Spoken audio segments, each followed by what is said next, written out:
అందరికీ నమస్కారం. ఈ వీడియోలో అన్నదాత సుఖీభవ మొదటి విడత డబ్బులైతే వేయబోతున్నారు. సో ఎప్పుడు వేస్తారో, డేట్ ఎప్పుడు, బడ్జెట్ ఎంత కేటాయించారు, ఇవన్నీ కూడా వివరాలు చెప్తాను. వీడియోని చివరికి చూసి లైక్ చేసి ఛానల్ సబ్స్క్రైబ్ చేయండి. ఫ్రెండ్స్, మీరు లైక్ చేయకపోతే ఎవరికి ఈ వీడియో చూపించేది దయచేసి లైక్ చేయండి. చూడండి, మన సీఎం చంద్రబాబు నాయుడు గారు, పవన్ కళ్యాణ్ గారు ఈ యొక్క పథకాలకి, అభివృద్ధికి ఓటాన్ బడ్జెట్ అయితే ప్రవేశపెట్టబోతున్నారు.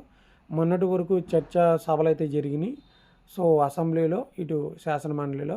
సో ఇప్పుడు ఈ 8 నెలలకు సంబంధించినటువంటి బడ్జెట్ను సెప్టెంబర్లో ప్రవేశపెడతా అంటున్నారు.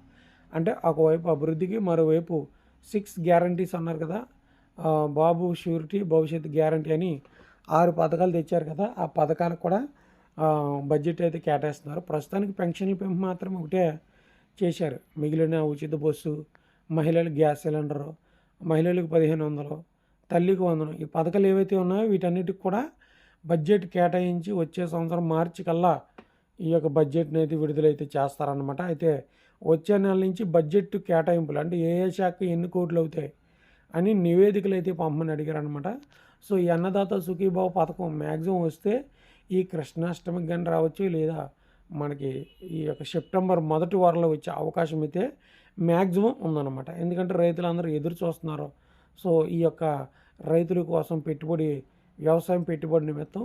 సో అందుకని దీన్ని మొదటి వారంలో కానీ, లేదా ఈ నెల చివరిలో కానీ వేసే అవకాశం ఉంది. తెలుగుదేశం ప్రభుత్వం, చంద్రబాబు నాయుడు గారు ఏది చెప్పరు. జగన్ గారు అయితే క్యాలెండర్ ఇచ్చేవారు, ఏ నెలలో ఏ పథకాలు వస్తాయో. వీరు క్యాలెండర్ ఏముండదో 6 పథకాలు కనుక మనకైతే ఇటువంటి అనౌన్స్మెంట్ లేకుండా డబ్బులు వేసే అవకాశం అయితే ఉందన్నమాట. ఇది వీడియోని లైక్ చేయండి, ఛానల్ సబ్స్క్రైబ్ చేయండి. Thank you.